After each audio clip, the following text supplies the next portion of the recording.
Assalamualaikum warahmatullahi wabarakatuh. Perkenalkan, nama saya Mamlatul Nikmah dari Prodi Hukum Ekonomi Syariah Fakultas Syariah dan Hukum. Di sini saya akan mengulas sedikit tentang mediasi. Gitu. Di sini saya akan menuntaskan tugas mata kuliah mediasi juga. Gitu. Judul yang saya ambil yakni tentang judul urgensi mediasi dalam perkara perceraian dari pengadilan agama. Sebelumnya saya juga sudah pernah melakukan PPL atau magang gitu kan ya, seperti magang sistem magang itu di Pengadilan Agama Pasuruan gitu. Jadi setidaknya kurang lebih saya sudah tahu seperti apa sih proses mediasi tersebut gitu. Di sini saya akan membahas 3 materi. Sebelum saya ke materi, sedikit saya akan menjelaskan bahwasannya Islam memiliki sejarah menggunakan mediasi, yaitu perdamaian untuk menyelesaikan perselisihan. Islam menguatkan agar pihak-pihak yang bersengketa berdamai gitu. Jadi dalam proses mediasi yang kita inginkan yaitu penyelesaian persengketaan dengan damai gitu. Di sini saya akan menjelaskan pertama yaitu landasan teori. Landasan teori kita membahas tentang urgensi dan mediasi. Apa sih urgensi itu dan apa itu mediasi gitu. Jadi urgensi di sini itu merupakan suatu kata tindakan dan berarti mendorong gitu. Jadi mendorong kita untuk menyelesaikan suatu persengketaan itu seperti dengan harapan yang baik gitu. Dan urgensi mediasi. Jadi mediasi di sini itu sesuatu tindakan atau siklus mengatur pemikiran kritis di mana pertemuan di luar tidak berpihak dan tidak memiliki persengketaan, maksudnya tidak memihak, tidak bekerjasama dengan pihak yang bermasalah untuk membantu mereka dalam menyetujui hasil kesepakatan yang dapat diterima gitu. Jadi dalam mediasi tersebut tidak ada seperti sistem sogok menyogok gitu ya dia. Jadi real gitu. Jadi urgensi mediasi tersebut suatu tindakan yang mendorong proses mediasi untuk mencapai suatu perdamaian gitu. Soalnya dalam mediasi tersebut kita berharap suatu persengketaan tersebut bisa selesai dan berakhir dalam keadaan damai dan baik-baik saja gitu. Mengembalikan sesuatu yang pecah menjadi utuh kembali, itu harapan dalam proses mediasi tersebut. Mediasi tersebut adalah nama suatu prosesnya dan yang melakukan prosesnya disebut mediator. Mediator memiliki kemampuan untuk memilih persengketaan di antara pihak, bukan pertemuan menyetujui orang tengah untuk membantu mereka menyelesaikan masalah di antara mereka. Mediasi adalah cara penyelesaian sengketa melalui proses perundingan untuk menolak kesepakatan para pihak dengan dibantu oleh mediator tersebut. Yang kedua yakni saya membahas tentang urgensi mediasi dalam perspektif hukum Islam.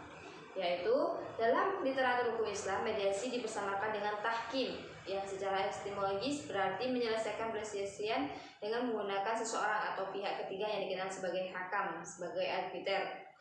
Orang Arab sebelumnya akrab dengan variasi tahkim ini sepanjang periode jahiliyah. Para pihak menggunakan hakam jika ada perselisihan seperti persengketaan tersebut ya. Sebagian besar ketidaksepakatan Arab berpusat pada siapa yang paling bisa memuji kelompok mereka dan siapa yang paling bisa menjelekkan oposisi. Maksud dari kata tersebut yaitu pada masa Arab dalam periode jahiliyahnya mereka menggunakan variasi tahkim yang mana mereka itu membutuhkan orang yang bisa mengangkat posisinya mereka dan menjatuhkan posisi lawan.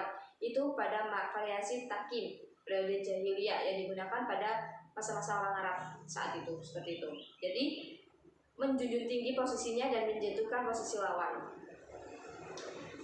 Mendamaikan dalam Islam didasarkan pada firman Allah surat Al-Hujurat ayat 9. Berdasarkan ayat ini, sengketa yang terjadi antara orang yang beriman harus diselesaikan dengan Islam.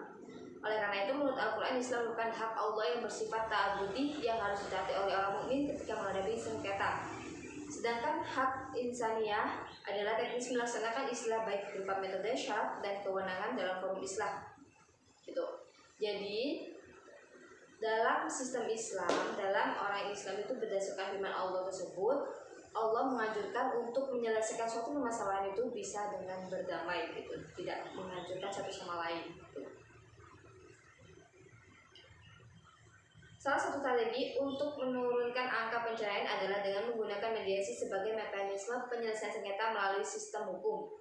Karena keinginan orang untuk menyelesaikan masalah secara damai, cepat, dan memuaskan untuk semua pihak akan tumbuh dan berkembang sejalan daripada keinginan para pihak. Jadi setiap orang kan harapannya mengajukan, jadi seseorang tersebut mengajukan permasalahannya pada sesi mediasi tersebut karena ingin menyelesaikan suatu perselisihan mereka secara damai, gitu kan ya. Bisa yang yang tadi terjadi persengketaan bisa baik kembali, gitu kan ya. Selanjutnya yakni saya akan mengulas tentang mediasi dalam perkara perceraian di pengadilan agama. Gitu.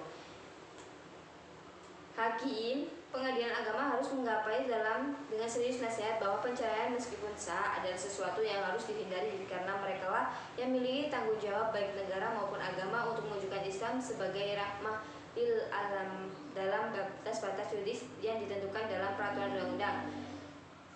Upaya mendamaikan dalam proses perceraian adalah bersifat imperatif, yaitu tetapi usaha mendamaikan merupakan beban yang diwajibkan hukum kepada hakim dalam perkara perceraian. Sifat kewajiban mendamaikan tidak berlaku secara umum. Dalam proses perceraian ini berfungsi upaya mendamaikan menjadi kewajiban hukum bagi hakim dan merupakan upaya nyata secara maksimal, gitu. Jadi meskipun hakim yang menentukan, di sini hakim juga mengupayakan dalam suatu perselisihan bisa diselesaikan secara damai, gitu. Dari sebelumnya dapat kita simpulkan bahwa mediator atau hakam umumnya telah digunakan sejak awal hukum Islam, baik dalam proses perdata dan jenis kasus lainnya serta kasus perceraian kasusnya. Islam memosisikan dan mengutamakan tahkim atau mediasi dalam situs atau ketidaksepakatan apapun, baik di keluarga, sipil, politik, sosial, dan agama. Tapi jika mediator atau hakam memutuskan bahwa tidak ada jalan ke depan, itu bisa pergi ke pengadilan atau pengadilan agama, ya kan. Penggunaan mediasi atau tahkim pada dasarnya adalah bentuk alternatif dari prosedur negosiasi untuk menyelesaikan masalah mulia dengan biaya murah, cepat, sederhana, efektif, efisien, dan menghasilkan kepuasan serta ketenangan bagi semua pihak. Namun, banyak orang terus menghindar penggunaan mediator atau hakam. Jelas bahwa dari kasus mediasi yang berhasil, gitu. Jadi intinya mediasi tersebut mengupayakan suatu persengketaan bisa selesai dengan damai, gitu. Yang berawalnya memiliki perselisihan, akhirnya kembali menjadi rukun, gitu. Sekian dari saya, Mamulatul Nikmah. Apabila ada tutur kata yang kurang berkenan, saya mohon maaf. Saya mahasiswa, saya juga saling belajar. Jika ada tutur kata yang kurang berkenan atau yang kurang tepat, saya mohon maaf sebesar-besarnya. Wabillahi taufiq wal hidayah. Wassalamualaikum warahmatullahi wabarakatuh. Terima kasih.